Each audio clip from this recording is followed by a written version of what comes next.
คนไทยโมโหเกาหลีเลยแบนไม่อยากไปเที่ยวเราควรร่วมแบนไปกับเขาด้วยไหมประเทศเจริญแล้วที่ออกแนวน่ารักคิกคุที่คนไทยจะสามารถไปฟรีวีซ่าได้ญี่ปุ่นไต้หวันเกาหลีแล้วเกาหลีไปอีกเหลือแค่2ถามว่าคนที่อายุยังไม่เยอะแล้วที่ยังมีรายได้น้อยอยู่เนี่ยแล้วเขาจะไปไหนได้บ้างแทนโอกาสเปิดโลกของเขาเนี่ยมันก็จะน้อยลงไปนะซึ่งมันไม่ใช่จุดประสงค์ของพวกเราไงพวกเราทำมาก็คืออยากให้ทุกคนได้มีโอกาสเปิดโลกก็เป็นกระแสในช่วงนี้ต้องบอกก่อนนะว่าใครที่ติดตามดูวิดีโอไม่ว่าจะเป็นวีซ่าหรือการท่องเที่ยวของมานานเนี่ยก็คือจะรู้ว่าไม่ใช่ติ่งเกาหลีเลยไม่เคยไปเลยถึงแม้ว่าปัจจุบันที่นั่งอยู่ตอนนี้จะอยู่ที่เกาหลีแล้วจนกระทั่งใกล้จะกลับแล้วก็ตามตอนนี้ก็จะครบ2 เดือนแล้วมั้งที่มาเกาหลีก็ไม่ใช่อะไรก็เพราะว่ามันสอดคล้องกับแผนการเดินทางของเราที่เราสามารถมาแวะก่อนได้เพราะว่าเกาหลีให้ฟรีวีซ่ากับคนไทย90 วันแต่ว่าต้องลงทะเบียน KETA ก่อนซึ่งตอนแรกก็KETA ยุ่งยากไม่ลงทะเบียนมาล็อกอะไรอย่างนี้แต่คิดไปมาเกิดเปลี่ยนใจขึ้นมาเพราะอะไรก็ไม่รู้จริงๆอยากจะไปญี่ปุ่นแต่ว่าญี่ปุ่นก็ให้ฟรีวีซ่าเหมือนกันแต่ว่าให้แค่15ซึ่งปกติพวกเราก็อยู่กันทีนึงประมาณ4 สัปดาห์ก็เลยญี่ปุ่นไม่ได้แฮะก็ต้องเป็นเกาหลีแทนครับก็เกริ่นมาก่อนนิดนึงคือออฟเองไม่ได้ทั้งอคติกับฝ่ายใดทั้งสิ้นแต่ก็อดแปลกใจไม่ได้กับกระแสช่วงนี้คือมันจะคล้ายๆกับคือความรู้สึกนะที่ทำให้ตัดสินใจมาพูดวิดีโอนี้คือมันก็คล้ายๆกับตอนโควิดเพราะว่าตอนโควิดใหม่ๆเนี่ยคือคนก็กลัวใช่ไหมเสร็จแล้วก็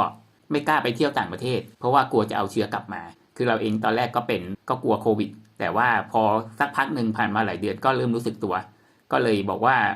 มันไม่เห็นจะน่ากลัวตรงไหนแล้วตอนนั้นก็โดนมีคอมเมนต์ลบๆมานะแต่โชคดีเพื่อนๆส่วนใหญ่โอเคเข้าใจเราก็แต่ก็มีบ้างไปเอาเชื้อมาติดพ่อแม่คุณหรือไงไม่รักประเทศหรืออย่างนี้แล้วก็ผ่านมาแล้วเป็นไงไปเที่ยวกันปกติแล้วใช่ไหมตอนนี้ นี่ก็เหมือนกันแต่ว่าอันนี้มันเป็นเรื่องที่มีมานานแล้วการที่เกาหลีแบนคนไทยบางส่วนซึ่งจะมองว่าเกาหลีผิดมันก็มองได้ผิดตรงที่ว่าเขาให้ฟรีวีซ่าเราตั้ง90 วันโดยที่ไม่มีประเทศเจริญแล้วประเทศไหนเขาให้เราแบบนี้กลับกลายเป็นว่าการที่เขาให้เราก็เป็นข้อเสียเพราะว่ามันนานเกินไปแต่วงเล็บว่าถ้าเขาไม่ให้90นี้ไม่ได้มาอยู่2 เดือนอย่างนี้นะมันนานเกินไปทำให้มันเป็นช่องว่างที่จะทำให้มีคนบางส่วนอาจจะหวังเข้าไปทำงานระยะสั้นตอนแรกว่าจะสั้นแล้วไปมาไม่สั้นละอยู่ยาวไปเลยแต่ว่าถ้าเขาผิดก็คือเขาไม่ยอมเปลี่ยนแปลงเรื่องนี้หลับตาข้างหนึ่งเพราะว่ามันต้องมีคนจ้างไงก็เลยจะมีคนอยากไปทำงานถูกไหมแล้วทีนี้ว่าจำนวนคนที่ทำแบบนี้มันเยอะพอเยอะปุ๊บเข้าใจว่าตม.เขาก็คัดกรองผิดคือเป็นความผิดพลาดของตม.ว่าระแวงมากเกินไปก็เลยคัดกรองบางคนผิดเอาเป็นว่าตัวออฟเองก่อนดีกว่าตอนก่อนมากลัวไหมขนาดออฟนี่คือถ้าใครดูวิดีโอออฟมานะก็เดินทางเยอะพอสมควรแต่ออฟก็ยังกลัวเหมือนกับคนอื่นๆคือออฟอาจจะโชคดีก็ได้ใครจะไปรู้คือออฟก็เตรียมตัวมาตอนนั้นไม่มีตั๋วขากลับด้วยเพราะว่าเราอาจจะเปลี่ยนแผนก็ได้ตอนแรกเราว่าจะไปต่อที่ฟุกุโอกะไปมาตอนนี้เปลี่ยนละก็คือกำลังจะกลับไทยละแผนมันอาจจะเปลี่ยนฉะนั้นเราก็เลยไม่ได้จองมาล่วงหน้าแต่เรามีทำตั๋วแต่ว่าถ้าเกิดเขาบอกว่าเราต้องมีตั๋วจริงเราก็จะเปิดเน็ตซื้อตอนนั้นเลยให้เขาเสร็จแล้วก็แผนการเที่ยวเลยแล้วก็เตรียมกันมาที่พักเราจองไว้อยู่แล้วปรากฏว่าสุดท้ายไม่ได้ถามอะไรเลยทั้งสิ้นดูพาสปอร์ตปุ๊บไม่ถึง30 วิสแกนลายนิ้วมือปุ๊บเข้าไปเลยจบแล้วก็ไม่ได้ถามอะไรจี้ด้วยก็คือเอาเข้าก่อนแล้วก็ของจี้โผล่มาสแกนเลยเพราะว่ารู้ว่ามาด้วยกันถ้าไม่มีกระแสนี้ว่ามีคนเข้ายากนะมีคนถูกส่งกลับนะเราก็ไม่ได้รู้สึกอะไรก็คิดว่าก็เป็นประเทศที่เข้าง่ายประเทศหนึ่งก็อาจจะโชคดีก็ได้อย่างที่บอกเพื่อนๆลองคิดดูว่าคนที่ไปสัมภาษณ์ขอวีซ่าอเมริกาเนี่ยเขาก็ปฏิเสธเราง่ายอย่างช่วงโควิดเนี่ยบางคนรอข้ามปีเพราะว่าคิวสัมภาษณ์เขาน้อยลงกว่าเดิมแต่มีคนยังอยากไปเยอะอยู่รอมาข้ามปีเพื่อที่จะวันสัมภาษณ์2 นาทีโดนปฏิเสธเป็นอย่างนี้มานานแล้ว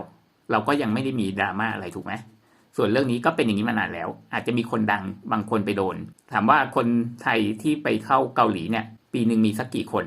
ก็มีเยอะนะคนที่เขาเข้าไปได้เนี่ยอย่างออฟเนี่ยเขาได้มาพูดอะไรไหมเขาก็ไม่กล้าพูดหรอกเพราะว่าเดี๋ยวจะมีคนบอกว่าแต่ก็คุณโชคดีหมายถึงว่ากรณีเขามาเกาหลีประเทศแรกแต่ดันเข้าเกาหลีไม่ได้คุณโชคดีหรือถ้าเป็นอย่างออฟไปมาเยอะที่แล้วก็คุณไปเยอะที่แล้วไงคุณมาจากยุโรปละสิหมายถึงว่ามาจากโปแลนด์เสร็จแล้วก็บินมาลงเกาหลีก็ไม่เกี่ยวเพราะว่าเวลาเข้าแถวเนี่ยเขาไม่รู้หรอกว่าใครมาจากไหนเพราะว่าคนมาเข้าแถวแบบไม่ได้เรียงเลยว่ามาจากไหนมาจากทั่วทุกสารทิศเสร็จแล้วก็มาต่อแถวเดียวกันหมดเลยเขาไม่รู้หรอกว่ามาจากไหนเขาจะเปิดดูพาสปอร์ตหรือมันก็เร็ว30 วินาทีก็จบแล้วอะไรเงี้ยก็ดูจะเร็วเกินไปคนที่เขาเข้าได้เขาก็ไม่กล้าพูดซึ่งมีจำนวนมากด้วย ปีหนึ่งคนไทยน่าจะก่อนโควิดน่าจะไปเกาหลีกันเป็นแสนคนอยู่นะหมายถึงต่อปีนะ600,000ต่อปีนะก็เดือนละ50,000 คนนะก็ถือว่าไม่ได้เยอะหรอกถ้าเทียบกับไปญี่ปุ่นญี่ปุ่นนั้นเป็นล้านแต่ว่าจีนเดือนละ250,000ปีหนึ่งเป็นล้านแล้วก็ญี่ปุ่นก็เข้าเกาหลีเยอะก็คือสรุปว่าคนไทยไปไม่น้อยแต่ว่าถ้าเขาแบนกันเยอะขนาดนั้นจริงๆทำไมมันไม่เป็นข่าวมาตั้งนานแล้วมีคนที่เขาเข้าไปได้เขาไม่พูดหรอกแต่ว่าคนที่เขามีปัญหาเขาก็จะมาพูดไงก็ไม่ได้บอกว่าเขาผิดหรือเขาอะไรนะแต่เราแค่ว่าต้องมาดูสาเหตุก่อนหรือเปล่าส่วนหนึ่งยอมรับแน่ๆต้องเป็นความผิดพลาดในการคัดกรองของเจ้าหน้าที่แต่ว่าปกติเขาก็ไม่ได้แบบว่าอยู่ดีๆก็แบนนะหมายถึงว่าโดยทั่วไปนะไม่ได้ว่าเจาะจงที่เกาหลีนะก็คือเขาก็ต้องเชิญตัวไปเข้าห้องซึ่งเราจะชอบเรียกว่าห้องเย็นใช่ไหมจริงๆก็เพื่อที่จะไปถามหรือว่าไปขอให้เจ้าหน้าที่คนอื่นมาช่วยดูหลักฐานแล้วก็จะมีบางคนก็ยังเข้าไปได้อีกแต่มีบางคนก็อาจถูกส่งกลับจริงซึ่งอ๊อฟเชื่อว่าเป็นจำนวนที่ถ้าเทียบกับคนที่ได้เข้าไปเนี่ยจำนวนมันน้อยไม่ได้เยอะขนาดนั้นเพราะคนเข้าไปได้มันก็มีเยอะมากแต่เขาแค่พูดไม่ได้เท่านั้นเองเพราะเขาพูดเมื่อไหร่ก็จะอย่างนี้แหละคุณโชคดีคุณไปเที่ยวมาเยอะแล้วสิคุณก็เข้าได้สิอะไรอย่างนี้แต่ว่าเราเข้ามิวเซียมเราก็รู้ประวัติว่าโอเคไทยได้แบบเนี้ยตั้งแต่สมัยหลังสงครามเกาหลีเพราะว่าประเทศที่ส่งทหารไปช่วยรบเนี่ยซึ่งสมัยนั้นเกาหลียังยากจนอยู่สงครามเกาหลีก็ประมาณสัก50-60 ปีที่แล้วหลังจากนั้นเขาก็ตอบแทนโดยการให้ฟรีวีซ่า90 วันกับประเทศพวกนั้นหมดเลยซึ่งไทยก็ได้ด้วยเหมือนกันก็แค่อยากจะสื่อว่ามันเป็นเรื่องปกติเขาระแวงเขาก็เลยเกิดแอร์เลอร์ขึ้นมาละกันก็คือเรื่องของความผิดพลาดในการคัดกรองคนซึ่งแต่คนเข้าไปได้ส่วนใหญ่มันก็มีเยอะทวนหัวข้ออีกทีหนึ่งว่าเราควรจะร่วมแบนเกาหลีไปกับเขาด้วยหรือเปล่าที่เราเฮิร์ตเพราะอะไรตัวไม่ได้รู้สึกอะไรนะแต่ว่าพอดีว่าโพสต์ Facebook ไปแล้วก็มีคอมเมนต์เยอะก็เลยงงลองคิดดูนะถ้าเราไม่ได้เคยมีเกาหลีอยู่ในสายตาซึ่งอ๊อฟไม่เคยนะบังเอิญอย่างที่บอกนี่มันสอดคล้องกับแผนการเดินทางพอดีเราก็จะน่าจะไม่รู้สึกอะไรกับข่าวนี้ไหมเพราะไม่ได้เคยคิดจะไปอยู่แล้วถูกไหมเราก็ไม่จำเป็นต้องไปอารมณ์เสียกับเรื่องนี้ต่อให้คุณแบนคุณจะถอนเรื่องฟรีวีซ่าฉันก็ไม่ไปคุณอยู่แล้วถูกไหมถ้าเราเฮิร์ตก็แสดงว่าจริงๆเราก็อยากจะไปอยู่บ้างใช่ไหมแต่บังเอิญตอนนี้มันยังมีตัวเลือกอื่นอยู่คือถ้าเกิดเราเป็นคนไม่เคยไปไหนเลยก็จะมีตัวเลือกน้อยลงแต่ถ้าเกิดเราเคยขอวีซ่าไปอเมริกาไปยุโรปได้ออสเตรเลียได้อยู่แล้วเราก็ฉันไม่ไปแกก็ได้ฉันก็ยังเหลือญี่ปุ่นเหลือไต้หวันเหลือประเทศเพื่อนบ้านแถบนี้แค่เกาหลีคือแต่ถ้าเกิดเราเคยมีความคิดคือไม่ได้วอนขนาดนั้นแต่เคยมีความคิดว่าสักวันหนึ่งจะไปเราก็อาจจะเฮิร์ตไปกับเขาด้วยก็ได้แล้วก็เสียดายแล้วทำไมต้องทำอย่างนี้ด้วยฉันก็อยากจะไปแต่ว่าถ้าไปแล้วมันไม่คุ้มโดนส่งตัวกลับหรืออะไรเงี้ยมันไม่คุ้มใช่ไหมคือสรุปว่าถ้าเพื่อนๆไม่ได้อะไรกับเรื่องนี้อยู่แล้วเนี่ยก็มองเป็นเรื่องปกติเอาสรุปอย่างนี้ดีกว่าจุดประสงค์ที่เราจะพูดก็เพราะว่าถ้าเราไม่ได้อยากไปอยู่แล้วก็ให้มองเป็นเรื่องธรรมดาเพราะว่ามันเป็นหน้าที่ของตม.แน่นอนบางทีเขาอาจจะผิดพลาดของไทยเราก็ยังมีแต่ว่าแค่ไม่ได้เป็นข่าวเท่านั้นเองใช่ไหมแต่ถ้าเกิดเราเป็นคนที่กลางๆสักวันหนึ่งก็คงไปแต่ไม่รู้เมื่อไหร่หรือเป็นคนที่อยากไปมากแต่ว่าทำไมทำกับคนไทยอย่างนี้ก็ต้องดูสาเหตุก่อนหรือเปล่าว่าเขาอคติอยู่นะเพราะว่ามีคนทำแบบนี้เยอะแต่ถ้าเรายังอยากจะไปอีกก็ต้องยอมรับความเสี่ยงนะหรือว่าบางทีมันอาจจะไม่ได้เลวร้ายอย่างที่เราคิดก็ได้หรือได้ยินมานานแล้วเรื่องพวกนี้พวกเราก็อาศัยว่าไว้อยากเมื่อไหร่ก็ไปที่อื่นก่อนคนที่มีโปรไฟล์การท่องเที่ยวหลายที่แล้วเนี่ยตม.เขาก็มักจะไม่ได้ระแวงอะไรอย่างมากเขาก็ถามมาทำอะไรที่นี่เราก็ตอบก็มาเที่ยวนู่นนั่นนี่มีหลักฐานใบจองหรือตั๋วเครื่องบินหรือถ้าเกิดว่าอุบัติเหตุอะไรจริงๆก็ต่อเน็ตซื้อตั๋วใหม่หรือทำอะไรตอนนั้นก็ได้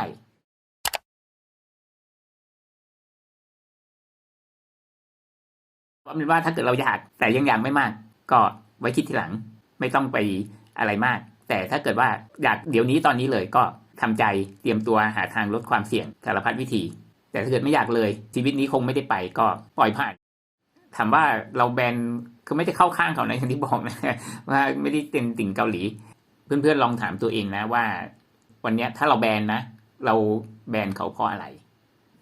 บางทียังไม่รู้เลยอาจจะเห็นคนอื่นเขาแบนเราก็อาจจะรักคนในประเทศเราก็เลยร่วมแบนเขาตามไปด้วยหรือว่าจริงๆแล้วเนี่ยเราก็อยากจะไปแต่ว่าพอได้ยินข่าวนี้ปุ๊บเราก็รู้สึกไม่สบายใจแล้วเราก็กลัวว่าถ้าวันใดวันหนึ่งเราไปแล้วก็จะเกิดเหตุการณ์นี้เกิดขึ้นสรุปก็คือเรามีอารมณ์ร่วมมีร่วมแบนกับเขาด้วยเนี่ยเพราะว่าจริงๆเราเองก็อยากจะไปใช่ไหมถ้าเกิดเราไปง่ายๆเราก็อยากจะไปถูกไหมแต่ถ้าใจจริงแล้วเนี่ยเราไม่เคยมีประเทศนี้อยู่ในหัวสมองเลยถามว่า เราจะรู้สึกยังไงกับข่าวนี้ไหมถ้าเปลี่ยนจากชื่อเกาหลีเป็นเอธิโอเปียแบนคนไทยตูนิเซีย นอร์ทมาซิโดเนีย เราจะรู้สึกอะไรกับข่าวนี้ไหมเรารู้สึกอยากจะแบนเขาเพราะอะไรเพราะว่าเขาทำแบบเนี้ยเราคิดว่าเราเสียศักดิ์ศรีใช่ไหมวันใดวันหนึ่งเราไปแล้วโดนทำแบบนี้เราก็จะรู้สึกว่าเสียศักดิ์ศรีถูกไหมส่วนตัวคิดว่าถ้าเราจะไม่ไปก็คือไม่ไปจบไม่ได้ต้องอารมณ์เสียใดทั้งสิ้นแต่ถ้าเราคิดจะไปอยากมากจริงๆก็เท่ากับว่าเราก็ต้องเตรียมพร้อมรับทุกสถานการณ์จะไปที่ประเทศเขาก็คือเหมือนเราไปง้อเขาเราก็ต้องเตรียมตัวเตรียมใจเตรียมความพร้อมลดความเสี่ยงก็แค่นั้นถ้าไม่ไปก็คือไม่ไปเพราะว่ายังไงเราเปลี่ยนกระบวนการนี้ไม่ได้มันเป็นกระบวนการที่เขาต้องปกป้องประเทศของเขาต่อให้เขาจะทำถูกหรือทำผิดก็ตามบางกรณีเขาทำผิดจริงแต่ว่ามันเป็นกระบวนการของราชการของเขาถามว่าเขาง้อประเทศเราหรือก็ไม่เชิงเพราะว่านักท่องเที่ยวอันดับต้นๆไม่ใช่ประเทศเรามาพูดแบบนี้คืออ๊อฟก็ไม่ได้ประโยชน์อะไรก็แถมยังเสียอาจจะมีบางคนอคติกับอ๊อฟด้วยเพราะว่าเกาหลีเป็นประเทศที่ฟรีวีซ่าอยู่แล้วมันไม่ได้เกี่ยวข้องอะไรเลยแต่ว่าก็มีบางคนก็คิดว่าเกาหลีก็ควรจะยกเลิกฟรีวีซ่าไปเลยให้คนไทยจะไปเกาหลีก็จะต้องขอวีซ่าเท่านั้นถ้าอย่างนี้อ๊อฟยิ้มนะเพราะว่าอ๊อฟเป็นคนพูดวิดีโอเกี่ยวกับวีซ่าอยู่แล้วจริงๆอ๊อฟทำไปแล้วด้วยแต่ก็ไม่ค่อยมีคนดูวิธีขอวีซ่าเกาหลีเพราะว่ามันฟรีวีซ่าอยู่แล้วฉะนั้นเราก็ไม่ได้อะไรเลยแล้วจะทำให้คนที่คิดจะมาอยู่เรื่อยๆอยู่แล้วเนี่ยอย่างอ๊อฟก็ยอมรับนะว่าติดใจอ๊อฟชอบญี่ปุ่นมากกว่าแต่ญี่ปุ่นให้ฟรีวีซ่าแค่15วันแต่เกาหลีให้90ฉะนั้นเราก็กะจะมาอยู่อีกเรื่อยๆฉะนั้นอ๊อฟยิ้มเลยเพราะว่ามันจะรู้สึกพิเศษไงก็คนที่ขอวีซ่าไปยุโรปแล้วได้ขึ้นมาเนี่ยหรือไปอเมริกาแล้วได้ขึ้นมาเนี่ยก็รู้สึกว่าตัวเองพิเศษขึ้นถูกไหมฉะนั้นก็กลายเป็นว่าทำให้คนที่คิดจะไปอยู่แล้วเนี่ยรู้สึกตัวเองพิเศษมากขึ้นส่วนคนที่ไม่ได้คิดจะไปแต่ก็อารมณ์เสียกับเรื่องนี้เขาก็คือไม่ได้ไปไง กลายเป็นว่าถ้ามีการขอวีซ่าเนี่ยจะทำให้บางคนบางกลุ่มรู้สึกพิเศษขึ้นแต่ว่าการที่เกาหลีถ้าเปลี่ยนจากให้ฟรีวีซ่ามาเป็นให้คนไทยต้องขอวีซ่าเนี่ยไปมามันก็อาจจะไม่ได้เป็นการช่วยแก้ปัญหาอะไรเกี่ยวกับเรื่องนี้มากนักเพราะว่ามันมีการวีซ่าไม่ผ่านได้ด้วยถูกไหมฉะนั้นกลายเป็นว่าเราได้ไปแต่เราไปติดตม.ซึ่งถ้าเราอธิบายหรือเรามีเหตุผลเขาก็อาจจะปล่อยให้เราเข้าแต่ถ้าเราขอวีซ่าแล้วสถานทูตเป็นคนพิจารณาแล้วเขาไม่ให้เราผ่านก็คือไม่เป็นไรเหรอ มันก็แสดงว่าจะต้องมีคนไม่ผ่านเยอะแน่นอนไม่ต่างกับการขอวีซ่าไปประเทศฝรั่งทั้งหลายเลยแล้วต่อให้ถูกบังคับให้ต้องขอวีซ่าคือไม่มีฟรีวีซ่าแล้วก็ตามเนี่ยมันจะกลายเป็น2ชั้นเลยนะคิดว่าเกาหลีจะกลายเป็นประเทศที่ปฏิเสธวีซ่าคนเยอะโดยเฉพาะคนไทย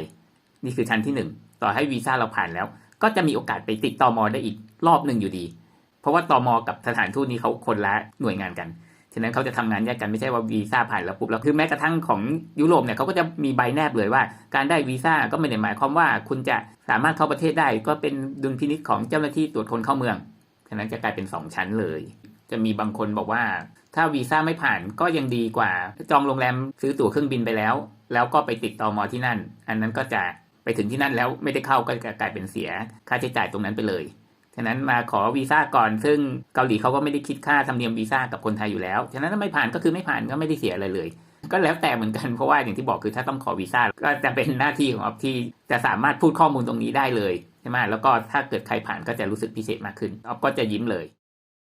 แล้วทำไมอ๊อฟถึงไม่แบบมาร่วมเรียกร้องให้เกาหลียกเลิกฟรีวีซ่าคนไทยแล้วก็คนไทยจะต้องขอวีซ่าเพื่อไปเกาหลีตอนโควิดอ๊อฟก็เคยนำเสนอข่าวใช่ไหมทำไมอ๊อฟไม่มาร่วมตรงนี้ก็มองว่ามันเป็นสิ่งที่เกิดขึ้นมานานแล้วก็แบนไปก็เหมือนกับตอนโควิดก็แบนไม่ไปต่างประเทศกลัวเชื้อโรคแล้วสุดท้ายก็กลับมาเหมือนเดิมอยู่ดีอ๊อฟก็เลยคิดว่ามันเป็นสิ่งที่เกิดขึ้นมานานแล้วมันไม่ใช่เรื่องกระทันหันเรื่องที่มันกระทบมากมายเหมือนช่วงโควิดแล้วก็โอกาสที่ไปแล้วจะติดตม.เนี่ยนะมันยังน้อยกว่าโอกาสที่วีซ่าจะไม่ผ่านคือเป็นว่าถ้าต้องขอวีซ่าโอกาสไม่ผ่านสูงกว่าไปแล้วไปติดตม.ซะอีกแล้วก็อย่างที่บอกว่าคนไทยที่เข้าไปได้เนี่ยมันมีมากกว่าคนที่ติดตม.ตั้งไม่รู้เท่าไหร่แต่เขาไม่กล้าพูดไงพูดแล้วก็เนี่ยเดี๋ยวโดนเธอโชคดีเธอมันไปมาเยอะแล้วเธอบลาบลาบลาอย่างเงี้ยอีกส่วนหนึ่งเนี่ยอ๊อฟไม่ได้ไปร่วมแบนกับคนอื่นด้วยเนี่ยให้คนไทยต้องขอวีซ่าเพราะว่าคืออ๊อฟก็เห็นใจคือกลุ่มที่ฟังติดตามเราอยู่เนี่ยก็เป็นกลุ่มไปยุโรปอยู่แหละแต่ว่าก็จะพูดถึงคนที่ยังไม่ได้มีโอกาสถึงขั้นจะได้ไปยุโรปเนี่ยเกาหลีเป็นประเทศหนึ่งที่หนึ่งในประเทศเจริญแล้วแค่ไม่กี่ประเทศที่ให้คนไทยได้ฟรีวีซ่าจริงๆถ้าไม่ได้มีปัญหาพวกนี้เกิดขึ้นเนี่ยนะ คือจริงๆมันต้องไปถามนะว่ามันต้นตอมันมาจากอะไรนะแต่ถ้าไม่มีปัญหาเรื่องนี้เกิดขึ้นเนี่ยก็เป็นประเทศที่ดีแถมยังได้อยู่ถึง90 วันเป็นประเทศเจริญแล้วประเทศเดียวเลยมั้งซึ่งถ้าได้ใช้ประโยชน์ให้ดีเนี่ยก็ทำให้คนไทยได้มีโอกาสเปิดโลกได้อีกเยอะมากถ้าตัดเกาหลีไปอันนึงแล้วเนี่ยเหลือใครบ้างไม่รู้ปัจจุบันก็ฟรีวีซ่าอยู่แค่30 กว่าประเทศถ้าตัดเกาหลีไปประเทศหนึ่งคงไม่กระทบอะไรหรอกมั้งคนไทยก็ยังเหลืออีกตั้งเยอะ30 กว่าประเทศนี่มันเยอะ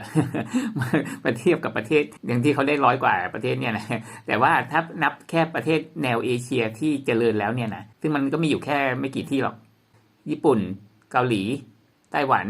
สิงคโปร์มาเลเซียจีนวงเล็บเฉพาะมณฑลไหหนานแต่ที่อื่นๆก็ต้องขอวีซ่าแล้วก็ฮ่องกงมาเก๊าก็คือสรุปว่าไม่เกิน8แต่ถ้าเราหักประเทศที่ไม่ได้ออกแนวน่ารักคิดขู่ออกไปเนี่ยก็ตัดมาเลเซียตัดมาเก๊าตัดฮ่องกงตัดจีนมณฑลไหหนานตัดสิงคโปร์ก็เหลือแค่3ญี่ปุ่นไต้หวันเกาหลีตัดเกาหลีไปอีกเหลือแค่2เหลือแค่ญี่ปุ่นกับไต้หวันเท่านั้นเอง2ประเทศเจริญแล้วที่ออกแนวน่ารักคิดขู่ที่คนไทยจะสามารถไปฟรีวีซ่าได้ถามว่าคนที่อายุยังไม่เยอะแล้วที่ยังมีรายได้น้อยอยู่เนี่ยแล้วเขาจะไปไหนได้บ้างต่อให้เกาหลีฟรีวีซ่าก็เท่ากับว่ามันก็มีไม่กี่ประเทศอยู่แล้วตัดออกไปอีกก็เหลือแค่อย่างที่บอกนะฉะนั้นโอกาสเปิดโลกของเขาเนี่ยมันก็จะน้อยลงไปนะซึ่งมันไม่ใช่จุดประสงค์ของพวกเราไงพวกเราทำมาก็คืออยากให้ทุกคนได้มีโอกาสเปิดโลก